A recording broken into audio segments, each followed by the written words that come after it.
Hello, friends and enemies, heroes and villains. Welcome to Epic Realms. Today's guest is an artist and writer.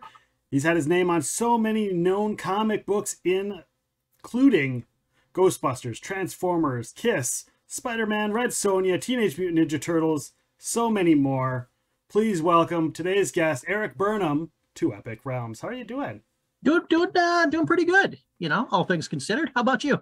I'm doing great. I'm very excited because I am a big fan of a lot of the products, a lot of the rights, the identity, the what is it called? The licenses. That's the word. You got it.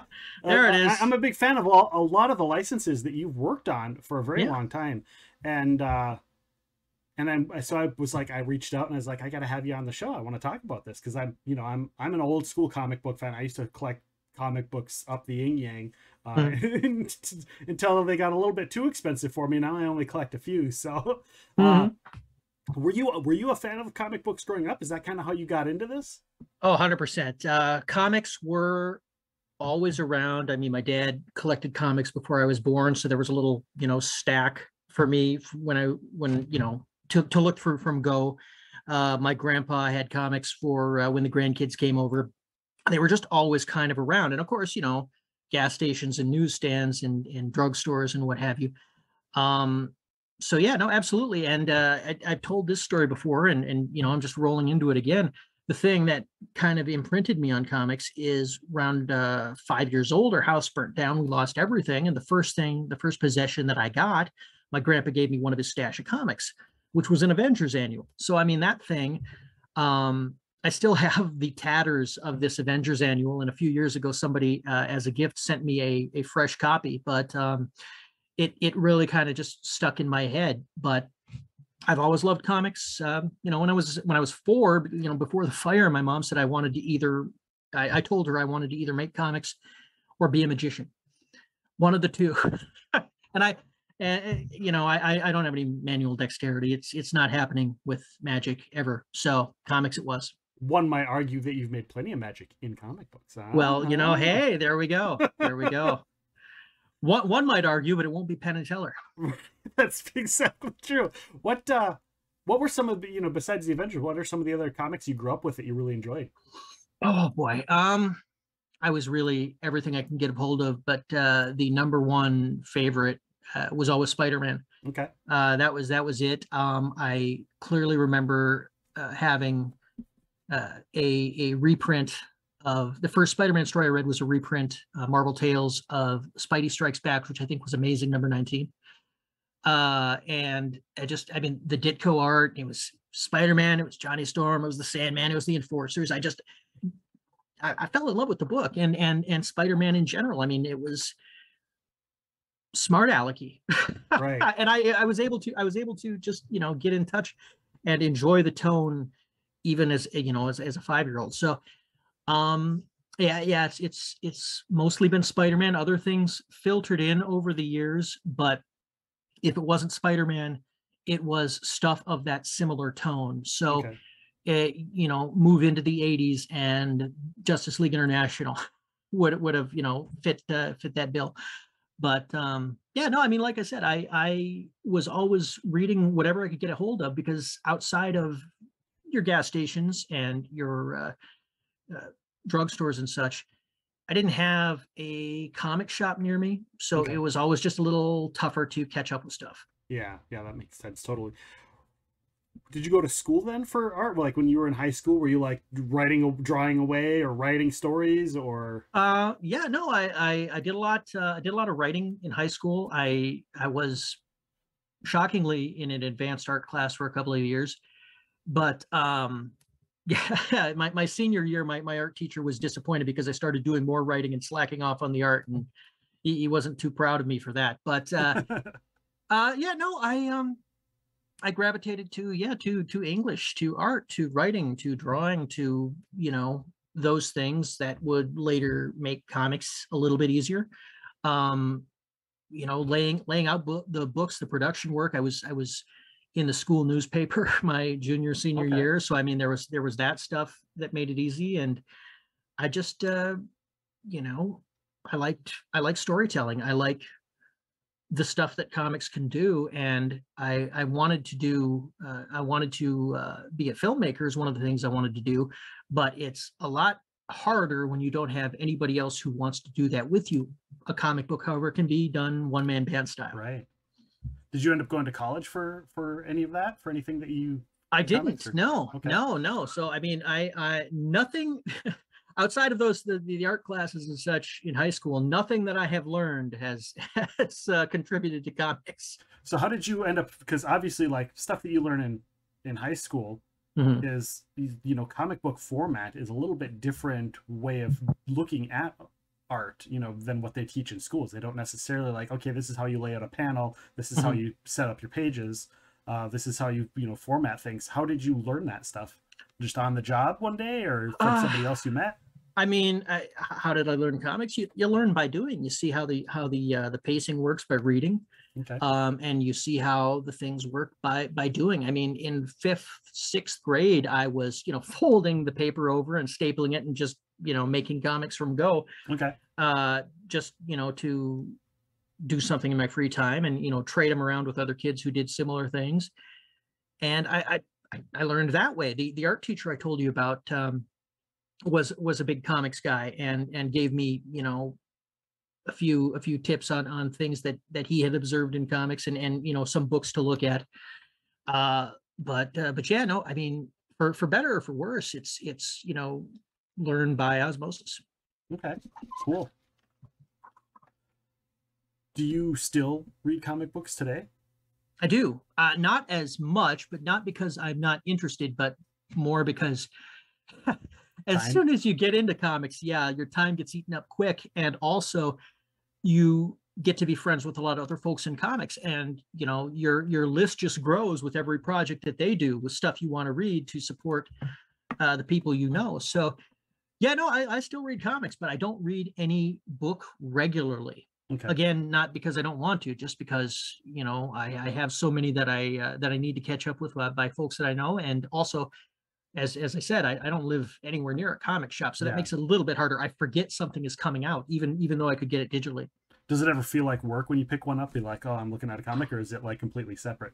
It feels like work if it's something that I have to research. But you know, if you know, here's something. Maybe I've got a pitch offered to me, and I'm not as big a fan of the characters, maybe, and I have to figure out a way to be a fan of the character, or at least learn a bunch about them. And I mean, you know, that kind of things happen. It's something that wasn't on my radar before, and I have to learn what it is about the character that's interesting, and it starts to feel like work. But you know, the more you get into it, you find stuff to like. And that's happened a couple of times with characters I didn't think I was going to enjoy, and started as a slog. And, you know, by the time I start writing something, it's like, okay, no, they're fun now. Right. When you're writing your characters and doing things, how do you find their voice? Because when reading, there's still, you only get so much to like get across their attitude or their emphasis or how they feel. And, you know, I have read some of the Ghostbuster ones, and like, a Peter Venkman comes off a certain way when you're writing him. Like, so how do you capture the character vibe that you're going for? Do you have anything about that you do that might be stand out? It's going to sound egocentric, but that is like possibly the one innate talent that I bring to this is the voices are very clear in my head. I can hear the stuff clearly. With stuff like Ghostbusters, it's a lot easier because they're real people. Their voices, the cadence of their speech is something that I can listen to at any time, whether it's from the movies that they were in or interviews or anything like that. Right. That's a lot easier. Something else, a comic book character that is well established but does not come from movies or TV. That's a little bit harder, right. but for the most part, the stuff has been established. The voice has been established. So, you know, if you read enough to figure out the same cadence, works the same way as watching a bunch of TV. At least, you know, so far it has. Yeah, right. And if it's something completely new, which has happened a time or two, then I look to cast the character, you know, an actor or a friend or somebody whose voice that I know and I can pull up in my head to bring a cadence to the character that doesn't have one yet. So yeah, no, it's just being able to hear the voices in my head very clearly. That's what it boils down to. And again, I know just how egocentric that can sound, but I don't think it sounds egocentric. That's what I do. That goes back to, we've talked about on other shows where people talk about visualizing things, being able to close their eyes and visualize what they see with their eyes closed. And some people can't do that. Like they know what an apple is, but they can't just close their eyes and go, oh, there's an apple. It's red. Oh, let's change it to orange. And I think hearing is the same way. Like some people can close their eyes, and if they want, they can hear a voice that, we don't want to talk about hearing voices, but you know what I mean? Yeah. You close your eyes and you can hear somebody's voice saying something. You could put words to their voice. And that's not something everyone can do, but some people can do it. Some people can cross their eyes. Some people can raise one eyebrow. You can visualize the voice. Exactly. I have a good friend. He's an artist, and he finds it weird that people can think in words because he thinks everything in images. And so it weirds him out that people can visualize words or sounds, I guess, of that nature in their head. So it's everybody's got something different. Yeah, I'm totally visualize pictures and sounds. When I'm thinking about stuff, I'm hearing the words in my head talking. Yeah, conversations, like this is how this conversation is going to go. It's all sounds. I mean, I can visualize images to a degree, but sounds is really what goes on in my head. I mean, I've got music, these songs, like turning the radio dial. That's what the inside of my head is like. It's loud, but it's at least interesting. I completely hear you on that. It's totally. You worked on all kinds of works. We talked about Ghostbusters, Transformers. You had an A-Team comic, Ninja Turtles, G.I. Joe. What is it with you and iconic imagery from the 80s? Is there a tie-in there? Is it specific, or does it just happen to happen that way? It happened to happen that way. It's pure luck, good fortune, and stuff that I enjoy. Just coming, being in the right place at the right time when that stuff was coming my way. I mean, the A-Team thing was, they had the movie coming out in June, and the October before the movie came out, I was asked if I could write a couple of one-shots because they had to have everything done and in trade before the movie came out, which means they had to hustle. Yeah. And I was just like, my editor, my friend Tom, was like, you write fast. You like the A-Team? Yes, I do. Funny you should ask. I love the A-Team. He goes, hey, you want to do this? Sure. And a lot of my projects have kind of been that way. I get an email asking if I'm interested in something and if I want to pitch for it. And, nothing has come back where I've said, oh, no.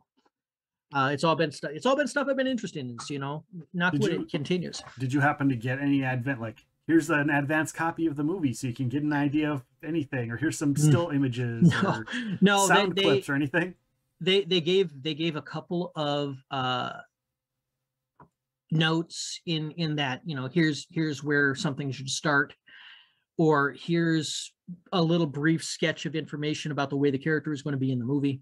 Okay. The differences from the TV show, I should say, but for the most part, I was just writing the TV show because we didn't get to see the movie until it came out. Right. What did you think of the movie versus, I had a blast. I thought it was a lot of fun. I was just bummed out that it didn't do better.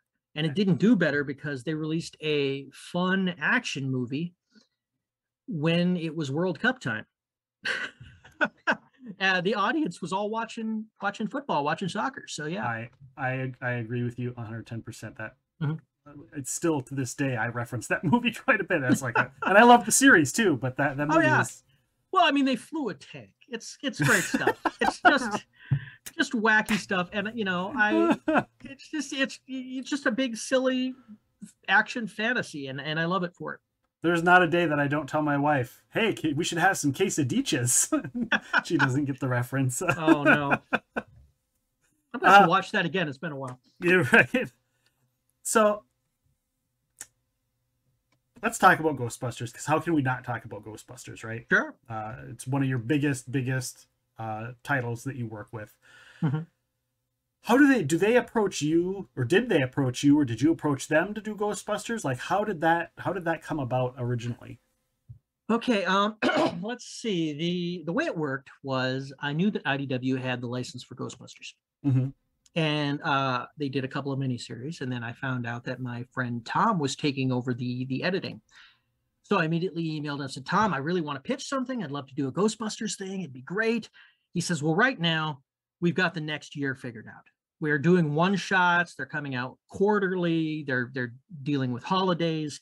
So we've got the next year figured out. But you could pitch something so we can get it pre-approved in case, they decide that they want to do more Ghostbusters. Yeah. So I came up with something, and they liked most of it. They told me, you can't do this. You shouldn't do this. We don't want this. And I made the changes. This series, by the way, or this mini series pitch, I cannibalized later for like 2 or 3 stories in the ongoing. But so I had that done, and I just went back to doing what I was doing. Tom calls me that January, 6 months after I put that pitch in. He says, hey, we're doing a crossover at IDW called Infestation. It's a non-crossover crossover. We're going to have, connective tissue between Ghostbusters and Star Trek and all this stuff. They're not going to cross over with each other, but, a character is going to go through all the books. Are you interested in doing Ghostbusters? I didn't let it, he didn't get to finish the question. I said yes. Yeah. So I got 44 pages to play with Ghostbusters, and I thought that would be it. This is my 44 pages. I get to do Ghostbusters. So I had all the fun I could possibly have in those 44 pages. And it went over really well. Readers liked it. It got good reviews. As soon as it hit the stands and got those good reviews, Tom asked if I wanted to pitch an ongoing. So I did. I wrote up like a year's worth of ideas, and I sent it off. And Tom said, good, we're going to do the ongoing. We're going to call it ongoing, but nobody here thinks that it's going to go more than 4 issues. So, don't get your hopes up.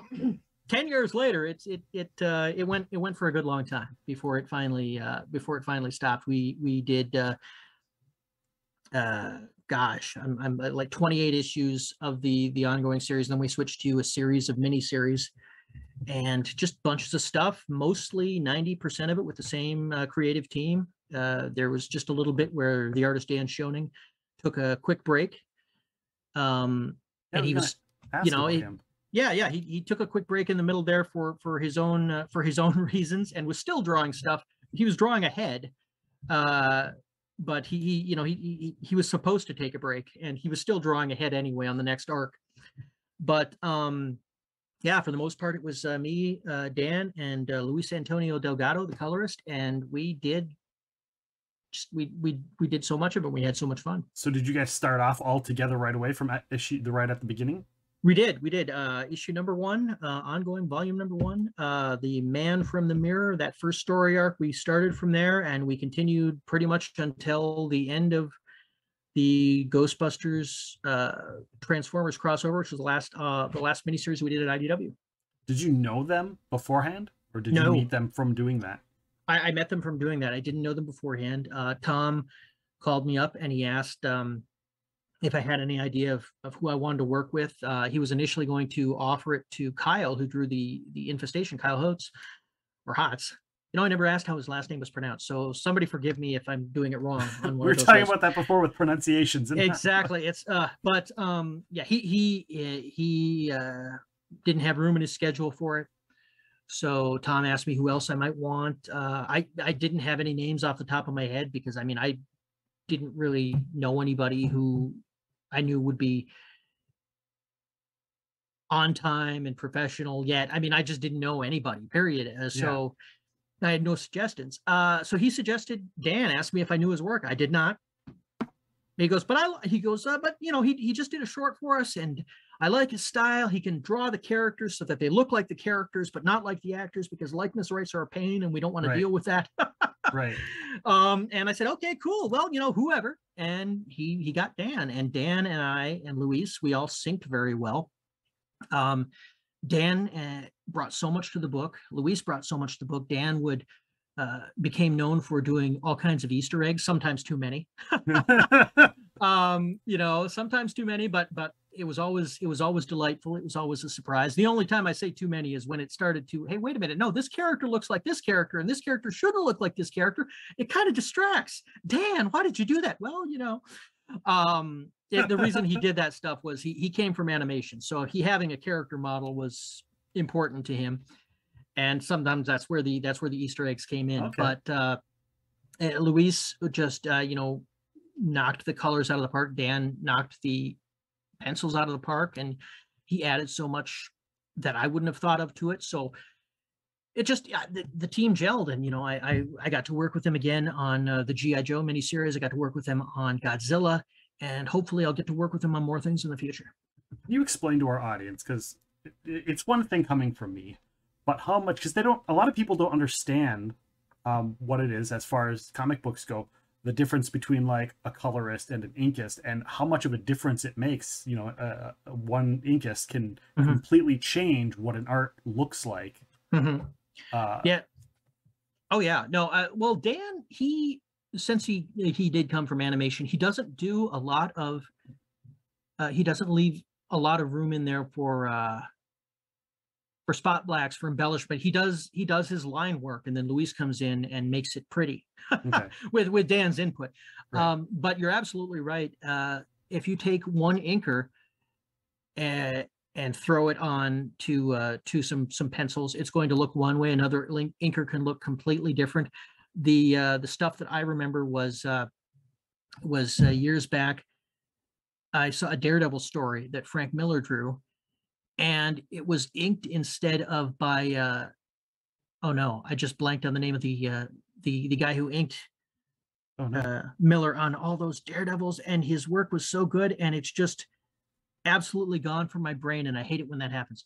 But he was not inked by that wonderful inker. He was inked by Terry Austin, who's better known for X-Men, making over John Byrne. And Terry Austin is a fantastic inker, but the art that they put together did not look like Miller or Austin. It looked so completely different that it was just it was not bad. It was still professional quality, but you just look at it and go, something looks weird here, and I can't really put it out, figure it out. Klaus Janson. Okay. I'm so glad. That would have bothered me all night long, not being able to remember that. So it was just it was a different style. It was a more polished, slick style that didn't really work as well with a gritty noir style story, which is what Miller was telling. So I mean, that's an example right there. Or Tom Palmer, the recently passed Tom Palmer. My goodness, that man could make anybody look amazing. Right. And who did he work with? He worked with Gene Colan and John Buscema, and their art was fantastic anyway. He transformed it into something even more beautiful. So I mean, it's. And I think the same goes with coloring too. Coloring like 100%. The hues and the colors and the texture. Yeah, no, the palette, the rendering or lack of rendering, it can change the mood of a scene. It can change so much, and it is so important these days to have the right colors, to have the right. Well, it's always been important to have the right artists, but I would argue now it's even more important to have a good colorist than it used to be, because the printing is better. There's a lot of digital stuff, and it needs to look pretty. And the colorists are up to the task these days. Going back to Ghostbusters, you had a ton of crossovers. How do those crossovers come about? You get a Teenage Mutant Ninja Turtle crossover, you get a Transformers crossover you just talked about. How do they just say, hey, we want to do a crossover? The Turtles one came about because my editor, Tom Waltz, was also writing the Turtles ongoing. Okay. And I had done some work with the Ninja Turtles. Not a ton at that time when we first started talking about it, but I'd done the Splinter micro series, and I'd done the Secret History of the Foot Clan with Matteo Santalugo. And we were just my first time at San Diego Comic-Con and my first time meeting Tom face to face. And we were just sitting up late one night saying, what would be fun? It'd be fun to do a crossover series. And it'd be fun if it all counted in both ongoing series. And we were just doing this pie in the sky stuff that it would be a blast to do. And this was 2012. And Nickelodeon said, no, we're not interested in that. Right. Took a couple of years. When we finally got permission to do that crossover and it came out and it did really well, all of a sudden Nickelodeon was like, okay, well, you know, we see the possibilities with crossovers now. Let's do some more of those. But no, it was just us two thinking that would be fun. Right. And we should try to do it. And it was fun. And our only regret is we didn't get to do a third one. But we got to do the first and crossover. We got to do 2 crossovers, and didn't get to do a third one. So that's a little bit of a bummer. But the Transformers one came out because, like Ghostbusters and Ninja Turtles, Transformers' first year was 1984. Okay. So they were having an anniversary at the same time, and there was a Ecto-1 Transformer that Hasbro was going to do.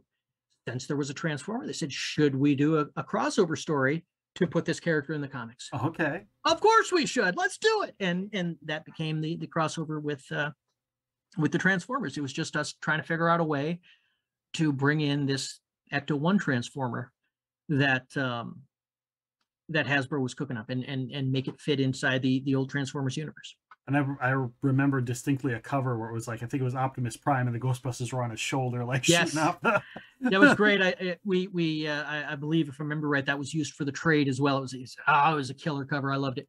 It was definitely. What about, you guys did some, like, I don't know, I want to say inner universe like crossover where you had like comic book characters meet the Ghostbuster, the real Ghostbusters, or the one that came later with the emo girl and I don't remember any of their names. Oh yeah. But the other cartoon that came out where Egon was kind of their mentor, and you kind of did crossovers with all of those universes. Were those? Yeah.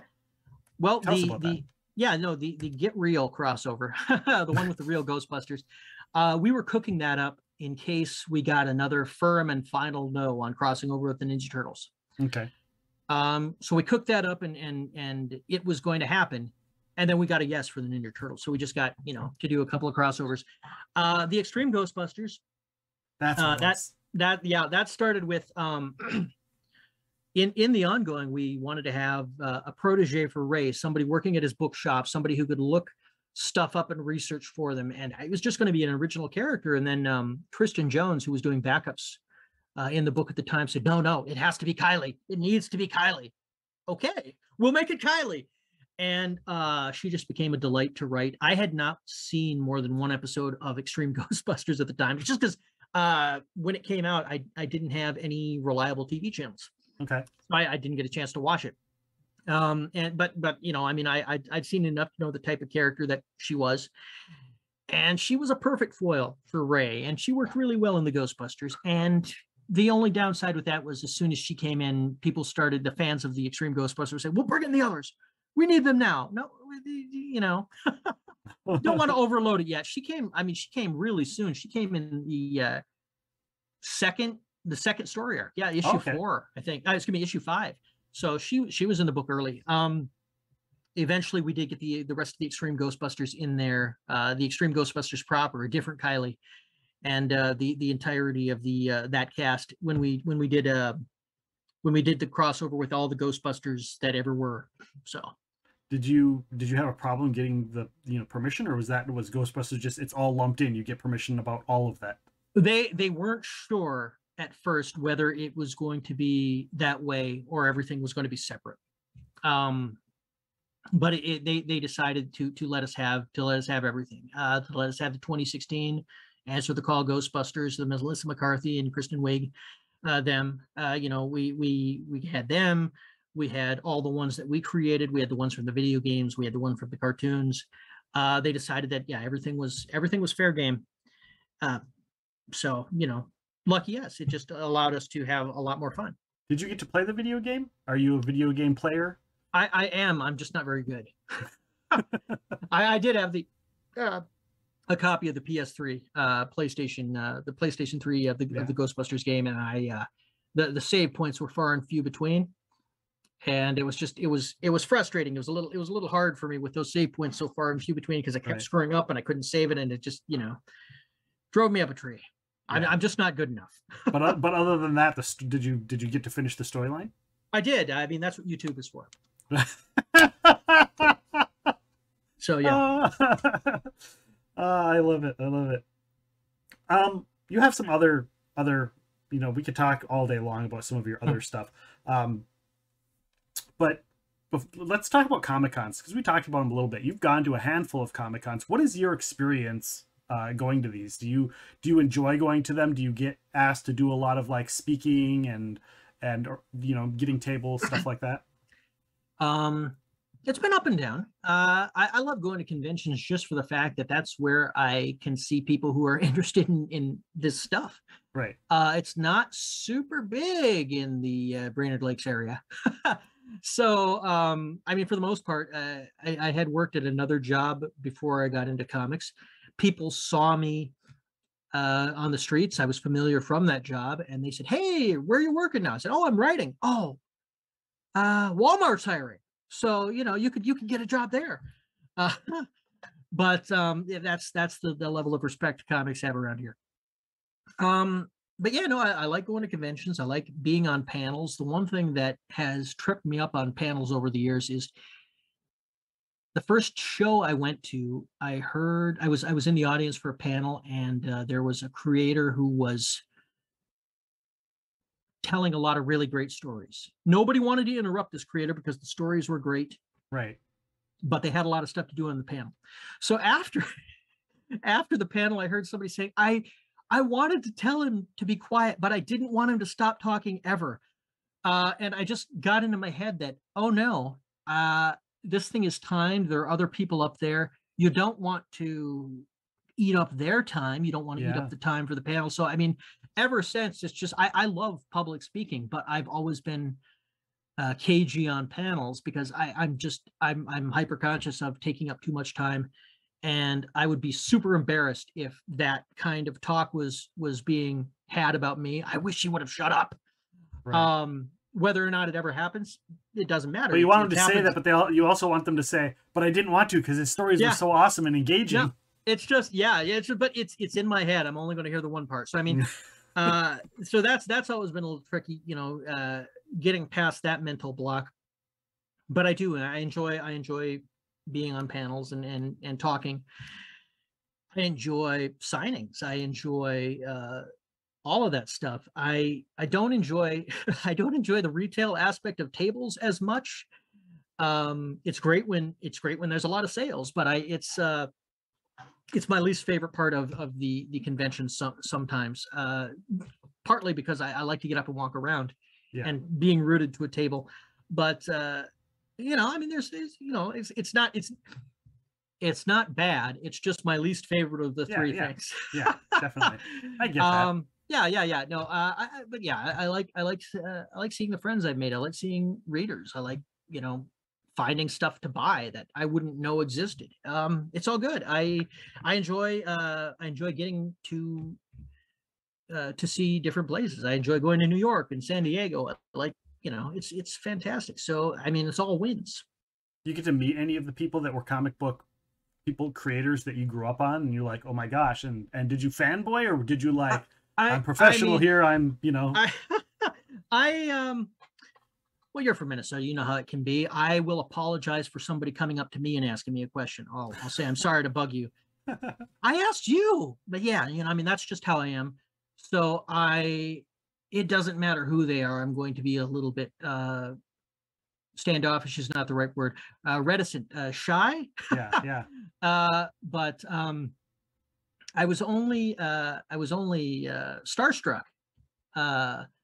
Let's see, I was starstruck twice, and one of them was Brian Stelfreeze, and the other was John Romita Jr., who, you know, just at two different conventions that I was just like, no, I don't want to bother him. That's fine.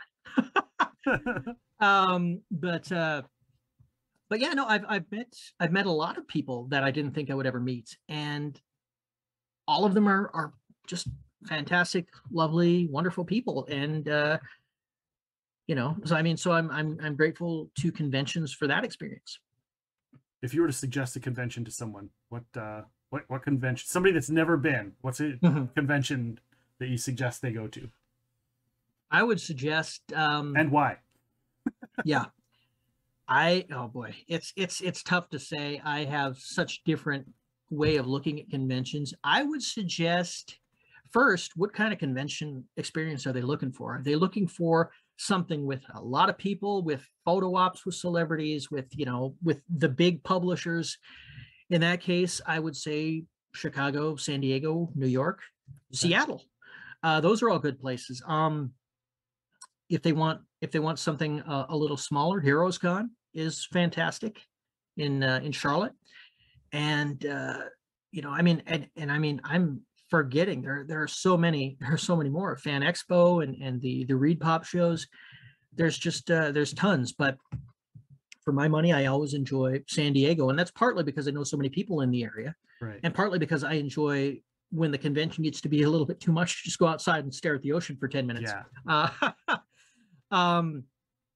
But yeah, no, for big shows, San Diego, Chicago, and New York are all three just worth it, not just for the convention, but also for the cities around them. And if you want something smaller and more comics focused, absolutely, Heroes Con is a must go. There's a lot of convention crossover too. You get crossovers from, conventions where there's comic books, but then you get like the people in the costumes, and you get the video game conventions and the board game conventions, and you got to work on some Cryptozoic board games as well. Right. Yeah. No, what happened there was I was just doing a little bit of flavor, a little bit of a short prose story to go in the instruction manual. That's hardly working on the game, and that's just because Dan and Luis were doing spot art. Okay.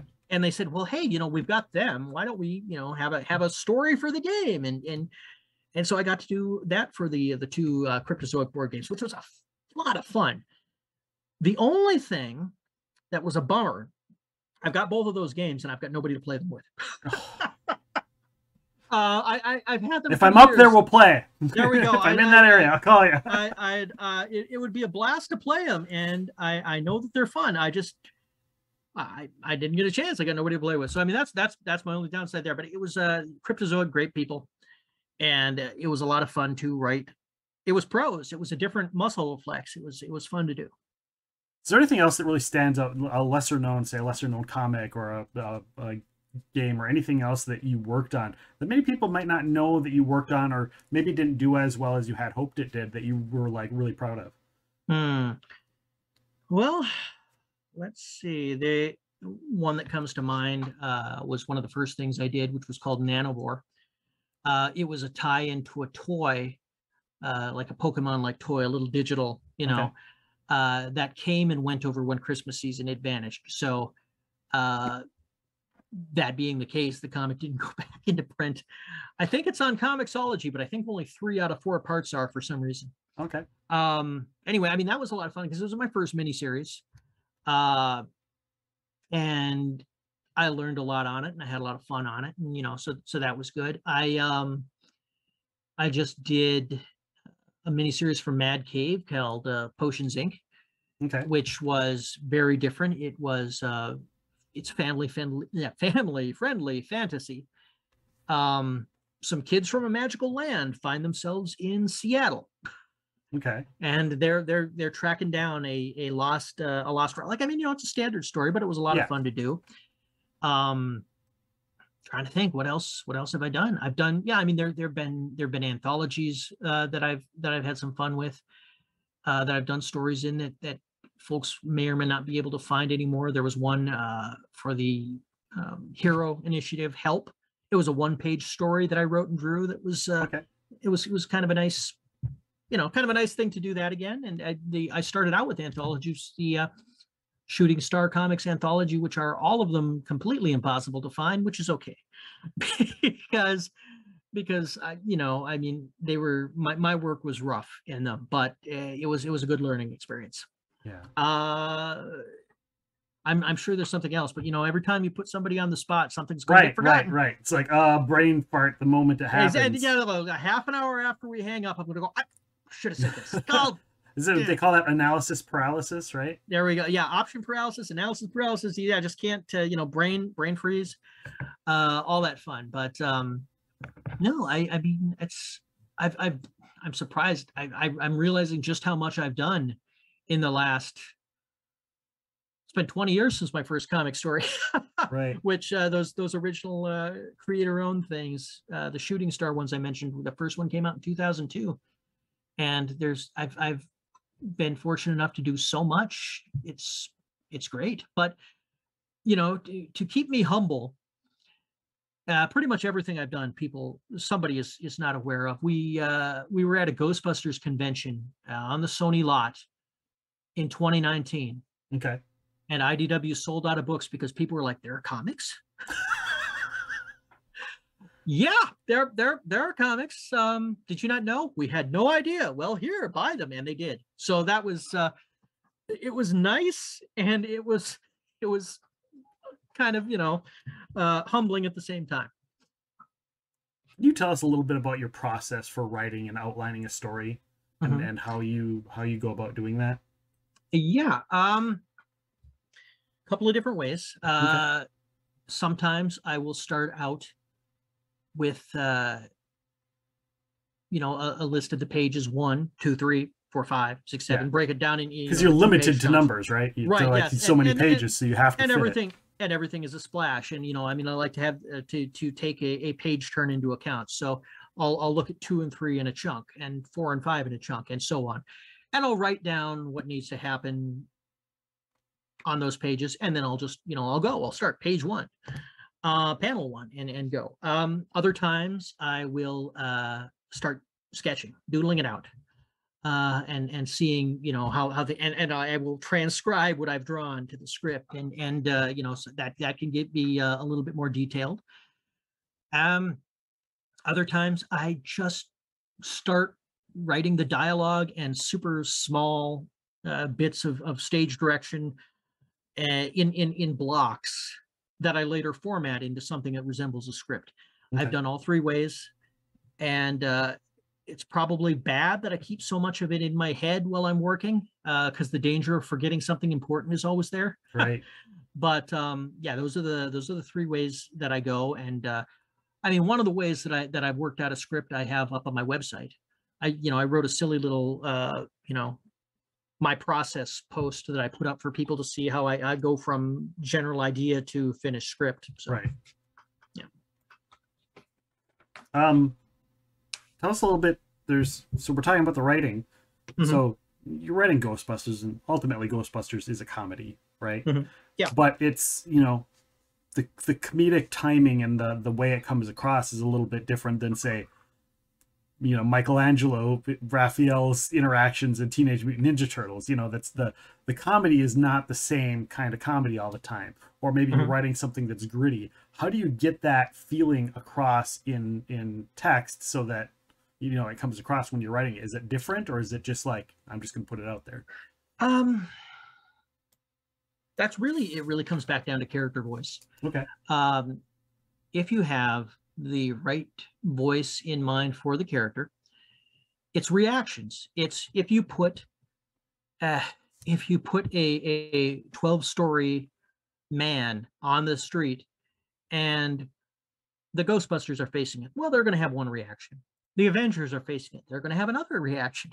Right. Red Sonja is facing it, she'll have a third completely different reaction. So right. knowing the characters, knowing their voices, the reaction lends to, the voices lead to the reaction, lead to the comedy or the seriousness or even the horror. It all comes back to the characters. Okay, cool. Has your process changed over the years from when you first started to now? Yeah, it has. It used to be, well, like everything, it used to be harder. And I've refined over the ways from the way I have the script looking to, the way I have the script looking sounds arbitrary, but it makes sure that I don't overload a page with too much text or too many panels. I write a script so that 1 page of comic fits on 1 page of script. And Okay. if you're writing a really detailed panel description to have a lot of stuff in there, that doesn't leave you a whole lot of space for dialogue. Right. If you're writing a lot of dialogue, it doesn't really leave you a whole lot of space for background. So, that's how it balances out. So that was a lesson learned to, to not do too much. Yeah, no, it really has come down to practice and things becoming easier. So I mean, that's how it's changed. I don't worry as much over some things that I used to. It had when I started, it had me trying to make the script perfect from go. Right. So I would be stuck on page 2 trying to make sure that it was perfect, and meanwhile my deadline was getting eaten up. I don't do that as much anymore. I'll write the whole thing. Page 2 still sucks, but once I hit page 20, I go back and fix page 2, which is the smart way of doing it. And it's the logical way of doing it, but it's the way I, for some reason, didn't think about doing until a few years into the thing, Did you, did they seem to give you, for IDW or any place that you've been doing it for a while, do you seem to get a little bit more freedom now that they've got a total feel for you? I've been pretty lucky. I've always gotten a lot of leeway, but that comes from me trying to understand where the rules were, Okay. the edges of the sandbox. When you know what you can't do and you don't do what you can't do, it feels like you can get away with anything. Yeah. And really that's been it. I've had I built up trust with folks by just not trying to break the rules, to bend them sometimes. And the more trust that you build up, the more that they allow you to do, the less rules that you're forced to live by. And so it works that way. Yeah, it just follow the rules until you're allowed to not follow the rules. But yeah, it did start with Ghostbusters, and they were very Ghost Corps was very lenient on me. They once they decided that they liked what they saw, and that I knew how to deliver something that worked for the brand, the notes generally stopped unless I did something that I absolutely couldn't do, like you cannot use this character, or we don't want you to go this way for this particular reason, or what have you. But Right. but yeah. What are you working on now? Oh gosh. What do you got coming out? What's coming out soon, and what are you working on coming out down the road? I'm working on a couple of things that haven't been announced, so I can't mention them. I'm in the middle of the Teenage Mutant Ninja Turtles Saturday Morning Adventures, which is based on the old '87 cartoon. So Okay. the tone and humor of that, that's on the stands now. Potions Inc., which I mentioned earlier, the trade, the collection of the miniseries is about to come out here next month. Okay.